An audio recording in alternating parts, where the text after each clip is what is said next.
Assalamualaikum warahmatullahi wabarakatuh. Perkenalkan, nama saya Rindi Antika, NIM 1812934. Baiklah, di sini saya akan menjelaskan tentang administrasi sarana dan prasarana, di mana administrasi sarana dan prasarana ini adalah suatu proses kegiatan dalam mengatur, menata, dan mengorganisir secara sistematis dan berdaya guna semua sarana dan prasarana yang menurut fungsinya masing-masing dalam rangka menunjang tujuan secara efektif dan efisien.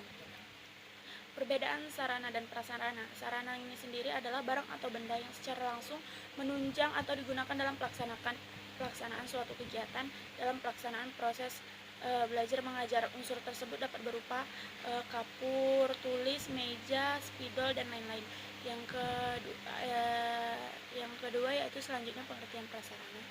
Prasarana ini adalah merupakan barang atau benda yang secara tidak langsung dapat berfungsi sebagai penunjang pelaksanaan kegiatan dalam pelaksanaan pendidikan. Unsur tersebut dapat berbentuk seperti gedung, ruangan, WC, dan lain-lain. Selanjutnya yang kedua ada proses administrasi sarana dan prasarana, yaitu yang pertama ada perencanaan, analisis perencanaan dan penyusunan barang, yaitu suatu kegiatan administrasi yang baik harus diawali dengan suatu perencanaan yang matang dan baik dilaksanakan demi menghindari kesalahan dan kegagalan yang tidak diinginkan. Perencanaan yang baik berdasarkan kebutuhan dan disesuaikan dengan tersedianya dana atau tingkat kepentingannya. Dalam penyusunan perencanaan dapat ditempuh beberapa cara. Yang pertama ada analisis kebutuhan, yaitu kegiatan untuk mendapatkan informasi mengenai jenis, jumlah, kualitas, dan saran dan prasarana pendidikan yang dibutuhkan oleh sekolah. Yang kedua ada mengumpulkan data dan informasi mengenai sarana dan prasarana yang ada. Dan yang ketiga yaitu menyusun rencana kebutuhan dan prasarana pendidikan. Yang kedua ada pengadaan barang. Pengadaan merupakan segala kegiatan untuk menyediakan semua keperluan barang, benda, dan jasa bagi keperluan pelaksanaan tugas. Dengan kata lain, merupakan upaya merealisasikan rencana kebutuhan pengadaan perlengkapan yang telah disusun sebelumnya. Contohnya itu pengadaan tanah, pengadaan bangunan, pengadaan perabot, pengadaan kendaraan, pengadaan sarana pendidikan atau alat pelajar, alat peraga media pembelajaran, alat kantor atau mesin ketik, mesin hitung, dan lain-lain. Selanjutnya investasi sarana dan prasarana pendidikan.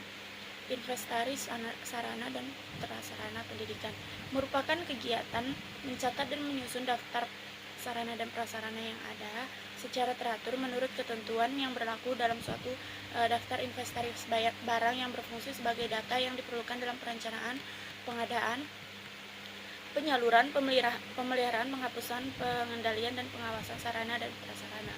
Salah satu aktivitas dan pengelolaan perlengkapan pendidikan di sekolah adalah mencatat semua perlengkapan di sekolah, yaitu mencatat semua perlengkapan yang dimiliki oleh sekolah.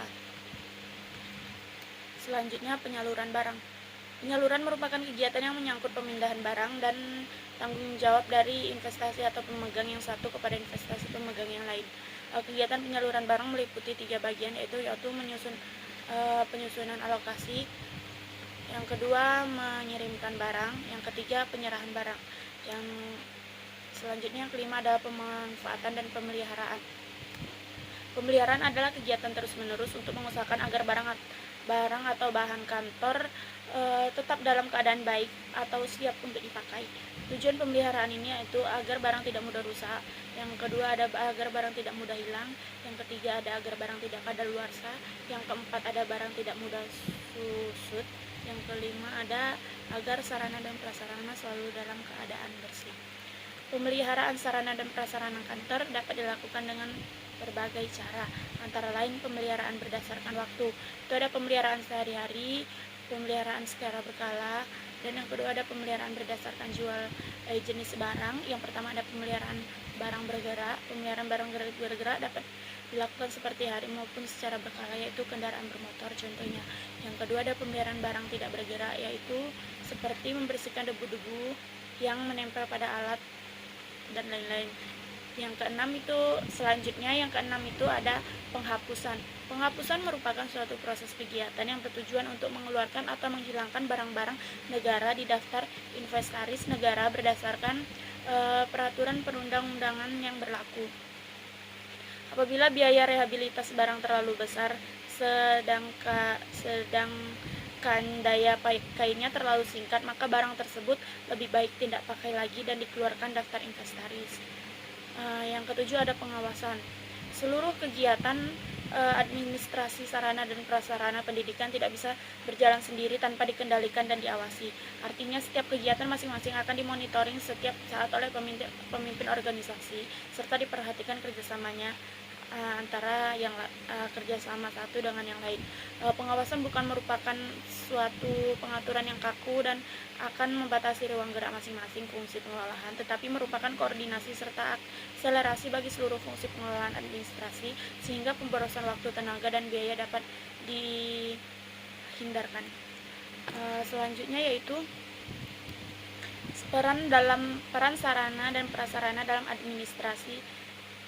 Peran guru dalam administrasi sarana dan prasarana. Yang pertama, guru berperan dalam proses analisis kebutuhan sehingga sarana yang dibutuhkan oleh guru dapat disediakan oleh sekolah memperhatikan. Yang kedua, ada guru berperan dalam proses penyimpanan sarana dan pemeliharaannya. Yang ketiga, ada guru juga berperan dalam proses pengawasan terhadap sarana dan prasarana. Dan yang keempat adalah pemeliharaan. Baiklah, hanya itu yang dapat saya sampaikan. Lebih dan kurangnya saya mohon maaf. Akhirul kalam, wassalamualaikum warahmatullahi wabarakatuh.